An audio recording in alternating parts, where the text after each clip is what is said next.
Hello. In this video, I'm going to explain what photogrammetry is and attempt to create my own 3D scanned replica of my own head. So basically what photogrammetry is, it's a process of creating 3D objects by using many pictures that are then compiled in software later on. The software that I'm going to be using is Agisoft's Photoscan. So in my other video, I showed you Steam's Destinations, which is shown here in this page. This is a tool that they created to not only show what photogrammetry is, but also to give people the tools they need to create their own landscape settings, experiences, whatever you want to call them. So within their tools, they make it possible for people to add in locations for users to go to add in those informational tiles to help users understand what you want them to see or experience. The Mars environment does an incredible job of showing the power of this technology and how it could be used for virtual field trips.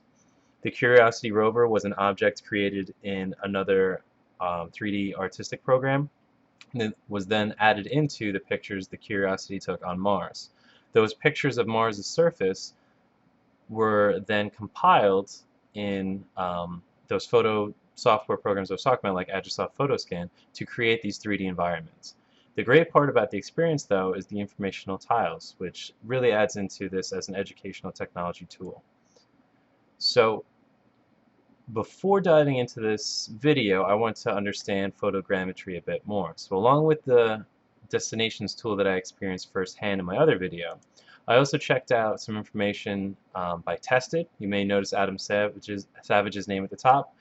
He was famous from Mythbusters, but now he has a YouTube channel called Tested.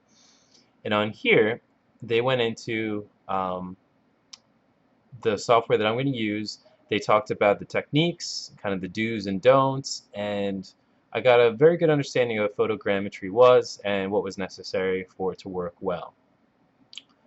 Along with that, this really lends itself to recreating 3D worlds and 3D objects for users to see virtually from afar. I really see the connection. One big news article a few months ago in February 2016 was when people snuck into a museum with a scanning tool and they then scanned Queen Nefertiti's head inside the Neues Museum in Berlin. I apologize if I pronounced that incorrectly. And what these people did was they snuck into this museum, they hid on them an Xbox Kinect. So now this is not only a camera but also a laser scanning tool. And what they were able to do was to sneak into this museum, walk around the bust of Queen Nefertiti, and scan her. Later, they recreated the model and put it out on the internet, making it possible for anyone to see and experience it. For those of you that are unaware, this is the one portion of the museum that no flash photography is allowed for. So to see this object, you would have to be there in person. These people did not agree, so they put the 3D object online for free. Here are some examples of photogrammetry. So these are just some models that I found on Sketchfab showing you the details that are possible using this technique. So now this is just a pile of rocks, but the shadows, the blades of grass, every little detail on the rock surface is all captured and recreated. So now this could then be added into a scene that you walk around in, into a full-on video game. So if you're not an artist, you could use photography skills and photography tools to recreate these game objects. Here's another example of one of the Moai heads from Easter Island and how it was recreated using photogrammetry.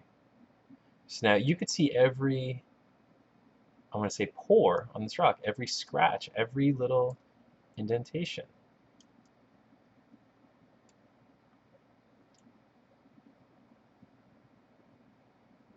So this allows the viewer to see something that would otherwise be impossible. This example really shows the power of this technology. The details are only limited by the camera and the computing power that renders it. If you notice on the screen, there is a Google Cardboard viewer logo here, so you can view these on a Google Cardboard or inside an Oculus Rift or an HTC Vive. But absolutely incredible detail. Here's another application of this software, this tool, recreating museum rooms. And the last one here. The reason why I included this one is some people have been experimenting using drones to take footage of buildings and then recreate them using photogrammetry. So to give you an idea of the details. So now when you see something like this, that means that there were no pictures of this angle, so the software was unable to recreate this angle. Before I was speaking about Queen Nefertiti's head, this is where you can download the software to 3D print it or just to view it within a 3D artistic tool. This video game used photogrammetry to help create its scenery. So looking at some of the screenshots from it, you can see the level of detail that went into its environment, and they used the technique of photogrammetry to achieve this. Also, before I begin, this YouTube video by TGA Digital was incredibly helpful in me creating my first attempt at photogrammetry. But alright, so I'm going to dive into Agisoft Photoscan and get started.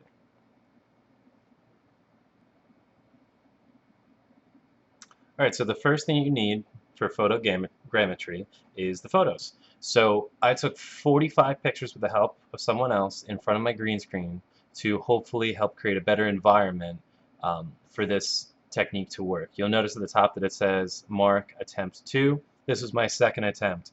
I tried it first by taking my own pictures and it went absolutely terribly. So I'm hoping with the help of a camera person that this is going to go much better. Alright, so now I have Agisoft Photoscan opened. So the first thing that we're going to do is go up to the top where it says Workflow, click here, and add photos. If you look at this long list, this is basically every step of the process that we're going to work our way through. So the first thing we need to do is add photos. So I'm just going to go to my desktop, then I'm going to go into that photo that I showed you before, and I'm going to select all of these pictures and hit open. So now all of these photos have been added into my workflow. So now in workflow, we'll notice that I can now align the photos. I'm going to shoot for a high accuracy here and leave all these settings the same, and I'm going to go ahead and hit OK. I'm going to jump back in once this process is done. Alright, Photoscan has just finished aligning my photos. So now looking into this picture, there's a lot going on.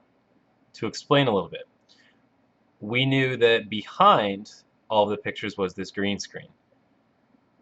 What Photoscan has done is try to align my pictures, and I think using that green screen actually made it worse because it thinks that all the sides of my face are now on this side. I didn't give it enough markers to figure out that we were moving in 3D.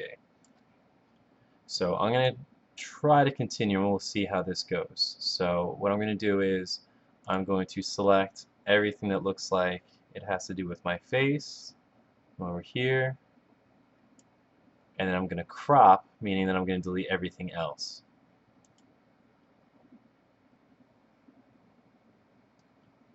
Alright, so I have the feeling that this is not going to go well, just based on what should be rendered and what actually is rendered, but I'm going to continue on just for the sake of science. So like now right here, I think I can see in here the back of my skull, the side of my face, the other side, and the front. So I think it definitely got pretty wonky because of the green screen in there. So here you can kind of see an ear, my beard. So I don't think this is going to end well. But I'm going to keep going through. I'm going to clean up information that I will not need. So I'm just selecting and hitting delete. Alright, I'm going to move on to the next step. So this would be to build the dense cloud.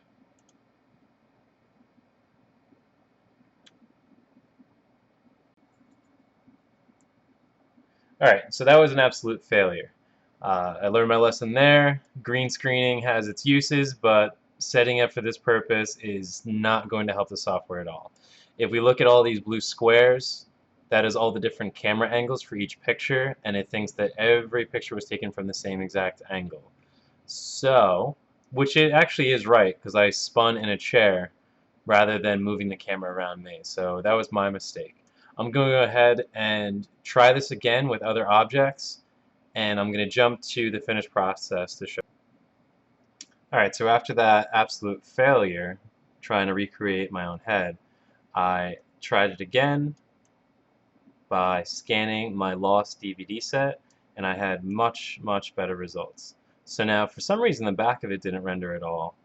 Interestingly, you can see the inside too, but this came out much, much better.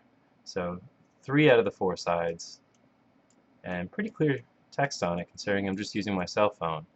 I do want to try in the future taking pictures with a Nikon or a better, a much better camera, and to see if the results really show it. Like if you zoom in here, it is still pretty rough. Just as a final comment, I uploaded the 3D object to Sketchfab, and the texture looks much, much better. So even zoomed in, using a smartphone, you can get very, very detailed results. So this is the final render that I was able to create of the lost DVD box set. And I am really impressed with the detail I was able to achieve.